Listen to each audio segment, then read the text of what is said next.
baax a baax yenn situation yi bu amee ci biir réew mi y a beaucoup de personnes yoo xam si ni dañuy wax ci loo xam si ni doo comprendre tey yaa ngi rappelé wu jamono yi Palestine beeg Israël façon bu nekk dégg nañ ko fi lii itam dañuy déggaat ak yeneen ak yeneen ak yeneen yow itam gis nañu souvent nga ñuy andil ay leeral ci genre yu mel nii tey ñu ngi gis beneen mbir moo xam si ni mu ngi xew foofu la ca Venezuela parce que ñu ngi wax que ni Trump tamit ñu ngi ko ciy tudd ak affaire yoo xam si lu nekk ci biir lan nga nu mën a leeral ci côté boobu déjà bon lan nga bëgg ma leeral ci ñu xam exactement ce qui s'est la réellement raison waaw la raison parce que ñu ngi wax que gis nañu photo yi nga xam si ni publier nañ ko mu di Nicolas Maduro xawma man Nicolas Maduro le président Nicolas Maduro voilà léegi nag gis nañu le contexte bi allez-y ñu poser la question par exemple gis nañu ces temps-ci nii Trump yàgg naa accusé waa Venezuela de narcotrafiquant bi nga xamante ne yaa ngi koy wax trafic d'être humain bi trafic de drogue bi mu ne foofu lay foofu la bëree loola waraloon mu tegoon 50 millions de dollars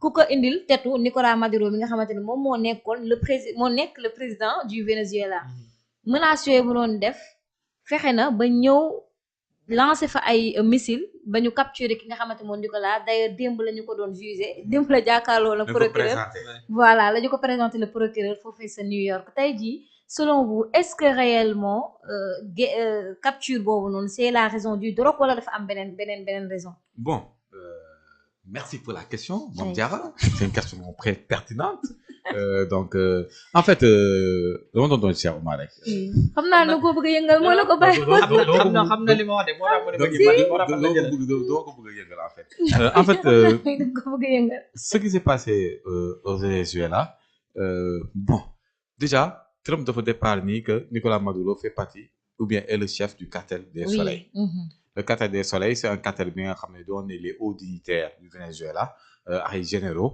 ñoom ñoo ko constitué donc Nicolas Maduro et leur tête de file et leur patron ou leur tête de file à partir de là Trump s'est basé en fait sur l'histoire parce que en Bolivie en 1980 à 1981 am na benn général bu tuddoon Luis Garcia Meza bi nga xam ne il était financé par il avait fait un coup d'état et il était financé par les cartels bi nga xam ne sax ci biir bâtiment administratif yi sax leen doon kii nekkoon laboratoire yi donc mais y a aussi au niveau du Panama bi nga xam ne seen ancien président bi tamit noonu lañ ko jàppee woon ñoo ne que c'est un narcotrafiquant jàpp ko léegi à partir de là on sait que le trafic de drogue vers les États-Unis c'est environ 1% pour le Venezuela moom les produits parce que les principaux narcotrafiquants ils sont pas au Venezuela à partir de là ci la commencé attaquer assiéger leen en premier lieu mais le principal problème du Venezuela c'est son sous-sol le Venezuela a 300,8 milliards de barils de pétrole moo ëppal pétrole sax Arabie Saoudite premier producteur de pétrole waaw le Venezuela ne collabore pas avec les États-Unis parce qu'il faut savoir tamit que les États-Unis s'y étaient implantés pendant 80 ans prix Nobel de la paix bi ngay gis ni Maria je sais pas quoi là waaw kooku sa famille fait partie de ceux qui ont pillé le Venezuela waaw donc c'est bizarre ça qu'on lui donne le prix Nobel de la paix waaw parce que sa famille elle s'est enrichie en pillant les ressources du Venezuela les États-Unis y étaient là-bas pendant 80 ans léegi Chavez ba mu ñëwee ci la il y a 20 ans de ça ci le problème bi commencé Maduro est l'héritier de Hugo Chavez, même si c'est un piètre président. Il a fait beaucoup de bêtises. C'est pas un bon président. Il a mis en place une oligarchie là-bas et tout ça là. Mais one day, gars, ils ont d'un petit bir. Les États-Unis se sont rendus compte parce que Trump business le gomme. Donc, instant bini, Trump est en train de muter. Trump est en train de devenir autre chose. So, instant nous commencer à fonctionner parce que Trump déjà devait dire que moment est le propriétaire du monde. Oui, d'une part, effectivement Chavez effectivement n'est-ce pas vu la capacité de son armée et Trump peut faire ce qu'il veut dara du ko ci fekk mais est-ce que du moo tax muy agir façon yi nga xam si moom lay loo moo tax Israël de l'autre côté fait ce qu'il veut parce que dara du ko ci fekk kam mooy jóg mi gars yi dina loxo du jóg te moo ngi menacé aussi yeneen dëkk non le gouvernement te daf koy jël par comme Cuba léegi pour ba xaama egg léegi quand Trump s'est rendu compte ni que le Venezuela ne collabore pas avec les États-Unis déjà l'États-Unis est l'ennemi naturel depuis la doctrine Monroe parce que Monroe moi c'est ancien président bi 5e président waaw c'est en 1823 James Monroe waaw moom mu ne woon ni que déjà tout ce qui se passe en Amérique c'est le problème de personne. waaw du genre ni que lu mu bëgg a wax mooy. l'Amérique aux Américains. vraiment toute l'Amérique appartient aux Américains. ay Amérique du Nord loolu moo tax tam am sañ-sañ ne Canada da ngay war a ñëw bokk par force. Amérique du Sud moom kii la nu mu di sont des colonies amuñu droit wax amuñu droit dara. donc depuis la doctrine Monroe et tout ça là les Américains considèrent l'Amérique dans toute sa totalité comme une propriété privée. Trump s'est rendu compte que Maduro le pétrole du Venezuela va au niveau des Iraniens, au niveau de la Chine, un peu au niveau de la Russie et surtout il y a Cuba qui nga xam ne moom mooy gérer le renseignement et même Cuba s'est infiltré à travers son renseignement moom mooy gérer le renseignement et même il y a 23 militaires cubains yi gars yi rey foofu. Trump boo mu gisee loolu moo xam ne que instant bi il veut mettre la main sur la plus grande station d'essence du monde parce que le Venezuela c'est la plus grande station d'essence du monde. ci la commencé saqal pexe gars yi ne leen gars yi yéen da ngeen di jaay drogue yéen c'est vous le cartel du soleil Maduro mooy seen chef mais quand il a commencé à faire ça moom son objectif depuis le départ c'est capturer Maduro. waaw te Maduro n'oublions pas que c'est la France moo njëkk def genre yi avec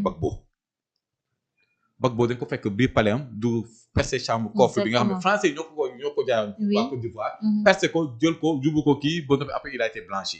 Donc ce que Maduro a fait là ce que Trump a fait plutôt il s'est inspiré des Français les Français se sont inspirés des Américains et tout ça là donc boo mu xam ne loolu ci la commencé ne bon il créé benn contre-feu.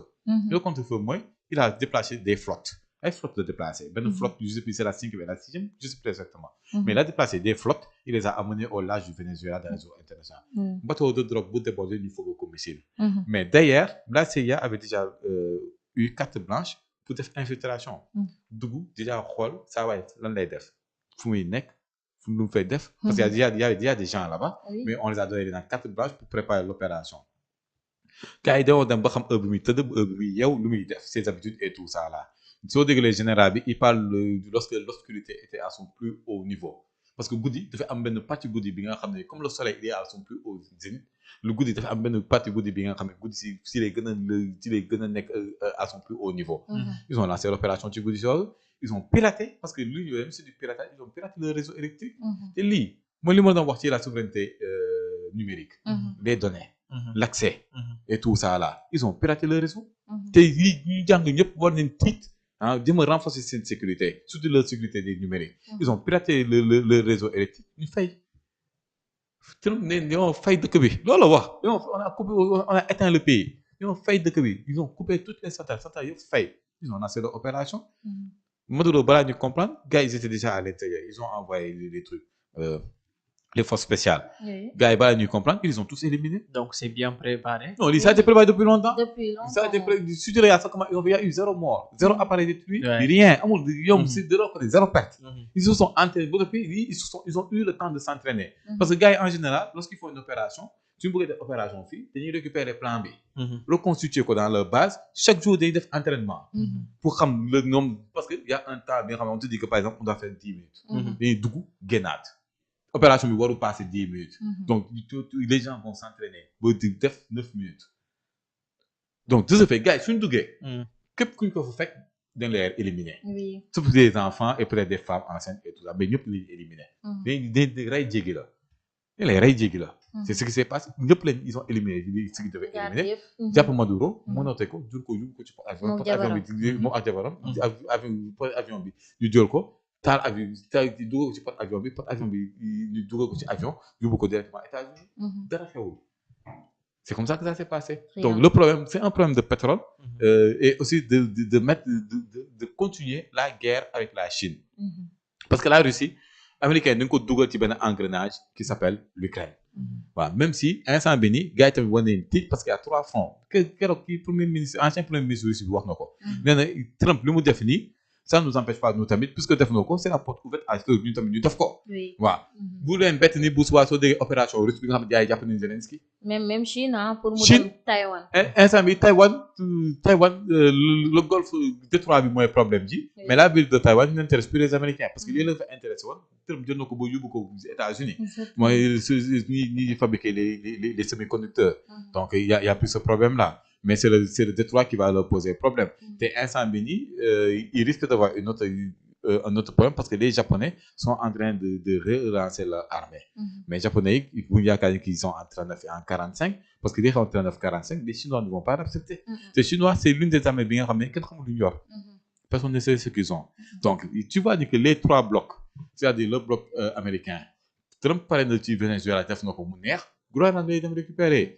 commencé na ko tey waaw waa Danemark instant bi ñooy commencé di wax di kii di dugg di gën a mais Trump quand il en aura marre il va récupérer le Groenland. taxaw na sax nee na ko da koy acheter parce que pour des raisons de sécurité. non Amérique da koy def deux options la joxe. soit on négocie. soit on envoie l'armée américaine. loolu la wax. te su ñu yóbbee armée américaine mais comment la ñuy song. dara du xew. waaw de l'autre côté les Russes ont vu que les Américains font ce qu'ils veulent. et que instant bi les Américains ne considèrent pas les Européens que ñoom tamit mën nañu